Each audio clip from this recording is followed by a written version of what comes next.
protocol to escort His Excellency and invite him to address the Assembly.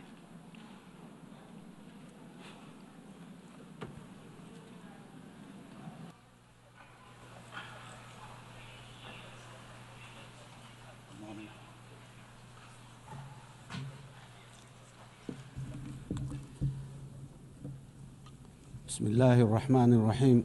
Your Excellency, Antonio Guterres, the UN Secretary General, Your Excellencies, Heads of States and Governments, ladies and gentlemen, it's a great honor and privilege to address the 80th UN General Assembly today at a time when our world is at a critical juncture.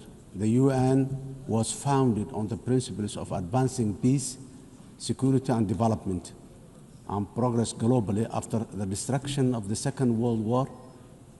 The UN is the embodiment of our common aspiration for a global governance anchored in international law, fairness, and equality.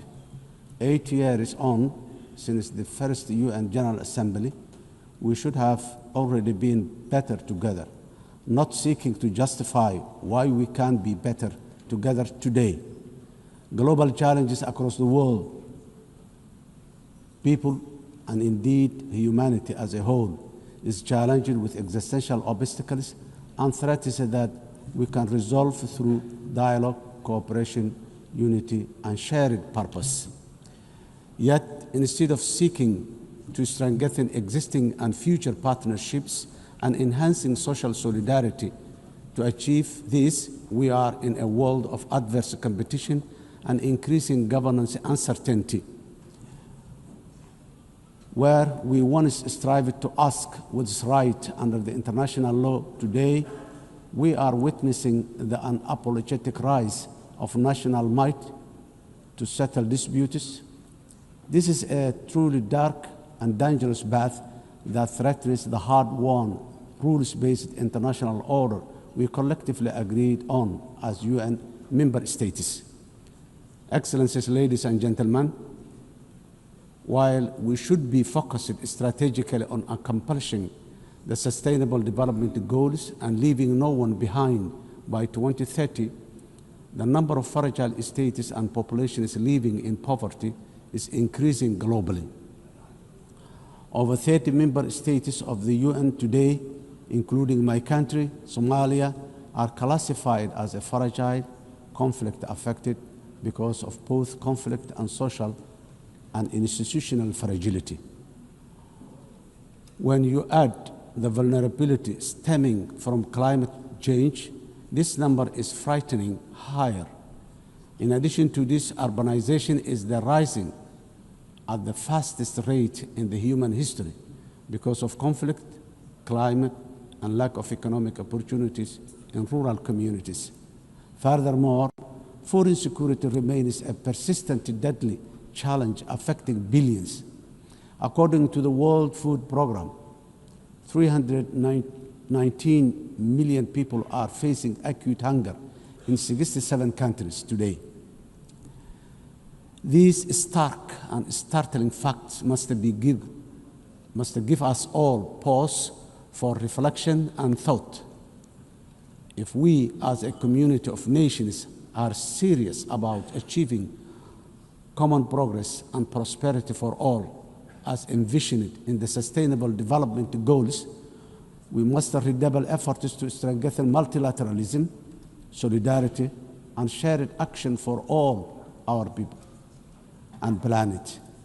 Excellencies, ladies and gentlemen, Somalia, as a broad non-permanent member of the United Nations Security Council, is working tirelessly to promote the ideals and the values of peace, stability, and shared opportunities across the world. We are actively working with all Security Council members and the wider UN membership to find solutions for peace in the Middle East, Africa, and Europe. Somalia remains deeply concerned by the continued suffering of the Palestinian people.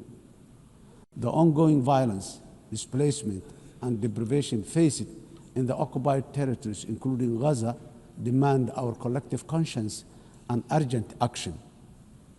We call on for an immediate and lasting ceasefire, unhindered humanitarian access, and renewed commitment towards the two-state solution as the only viable path for a just and lasting peace in the Middle East today.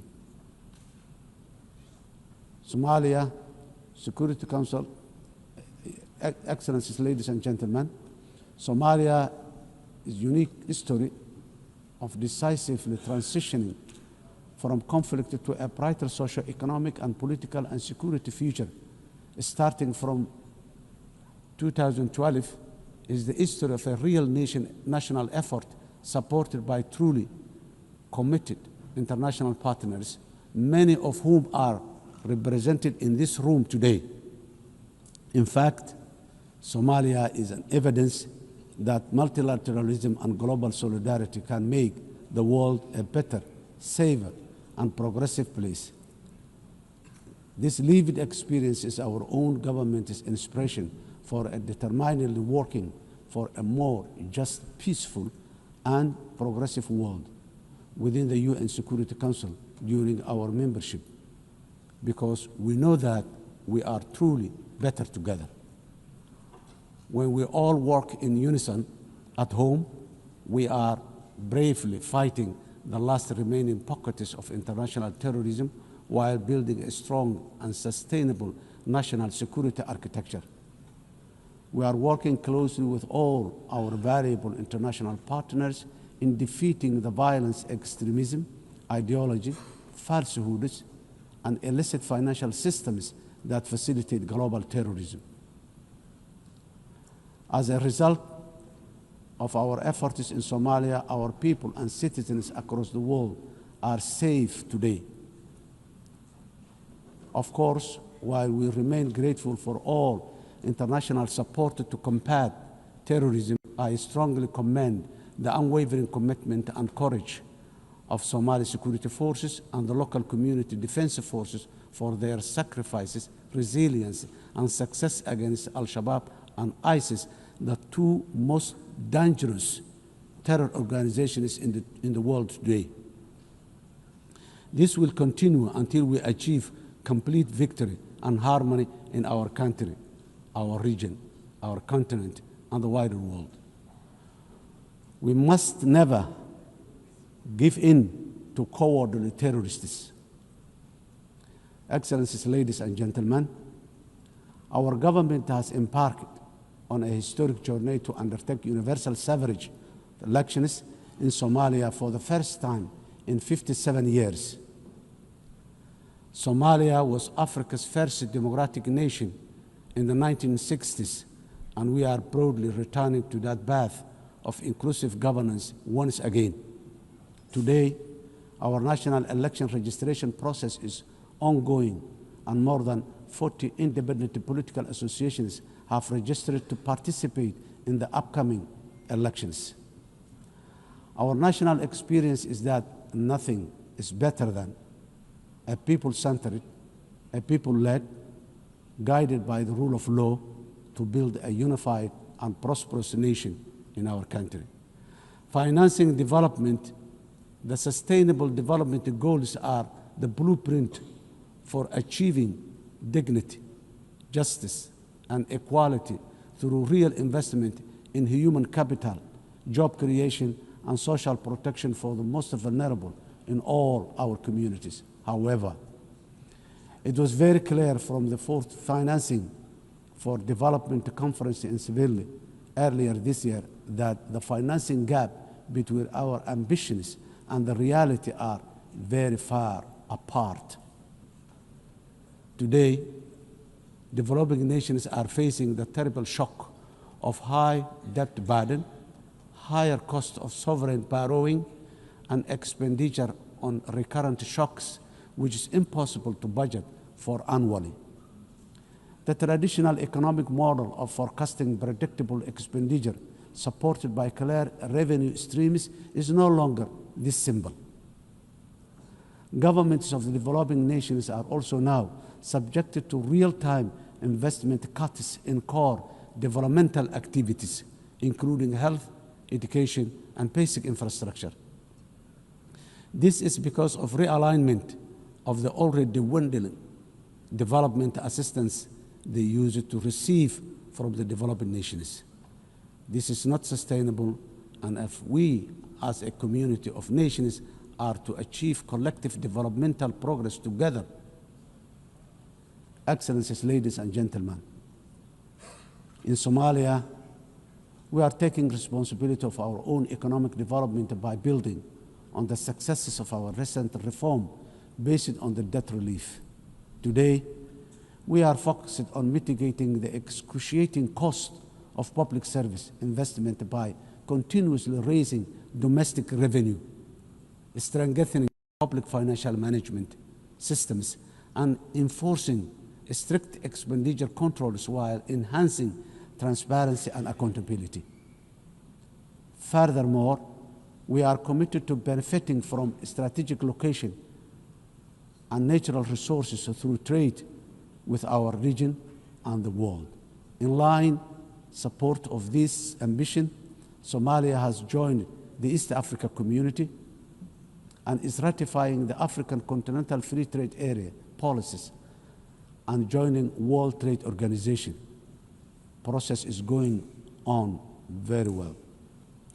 Climate emergency, we are also resolute in our commitment to combat the devastating impact of climate change in the most vulnerable communities, especially those who are unable to mitigate and adapt effectively.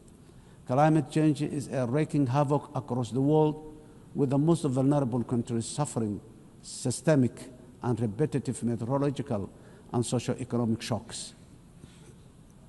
These devastating economies, destroying livelihoods and diverting limited public resources towards mitigating and adaptation responses, which take away from other vital social investment like education and health.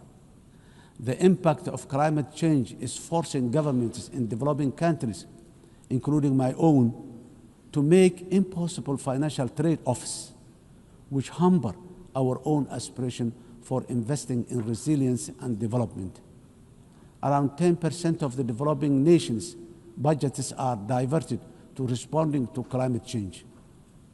This needs to be addressed urgently through developed industrialized nations by meeting their financial obligations for climate crisis they continue to exacerbate. The climate crisis that continue to exacerbate. Excellencies, ladies and gentlemen, the resilient Somali people live with the climate crisis every day. For us, climate change is not an abstract. It is a horrible reality of disrupted and destroyed lives. Somalia's contributes almost nothing to global emission, yet we endure some of the harshest consequences. Droughts, floods, and rising seas erode livelihoods and displace families, threatening to undo the progress we are making towards peace and development. As a government, we understand that addressing the adverse impact of climate change is a global public good that requires a strong partnership and genuine burden sharing. On our part, Somalia has adopted the national climate change policy, updated our national determined contribution, and is preparing its first biennial transparency report. We are also developing a robust national climate finance strategy to guide how we mobilize and manage resources to address the challenge. To ensure these resources are used effectively, we have established the National Climate Fund, a dedicated institution to channel climate financing transparently and directly to the communities on the ground, to the communities on the ground. We are restoring degraded lands, strengthening water security, and piloting nature-based solutions that protect both people and ecosystems. Despite our efforts, accessing climate finance remains too slow and complex. as our government strengthens its domestic revenue capacity and initiates the process for pre-arranging disaster risk financing, we call for financial support that is accessible, affordable, predictable, and just from the international financing institutions and capital markets. Nations on the front line, like Somalia, cannot be left to face this crisis alone, unsupported by the dominant global financial architecture, which is not fit for the purpose in this age of great challenge. Excellencies, ladies and gentlemen, in conclusion, the 80th anniversary of the UN General Assembly is the best possible opportunity to take stock of our global achievement as far as our common commitments to sustainable development are concerned. We quietly transitioned from the Millennium Development Goals to now the Sustainable Development Goals. Now, I wonder, with the clock rapidly ticking very fast towards 2030, what the next acronyms of our global development aspirations will be. For us, being better together means common ownership, common responsibility, and genuine partner sharing on the global achievement of sustainable development through investment in a resilient and fair future for all. I thank you.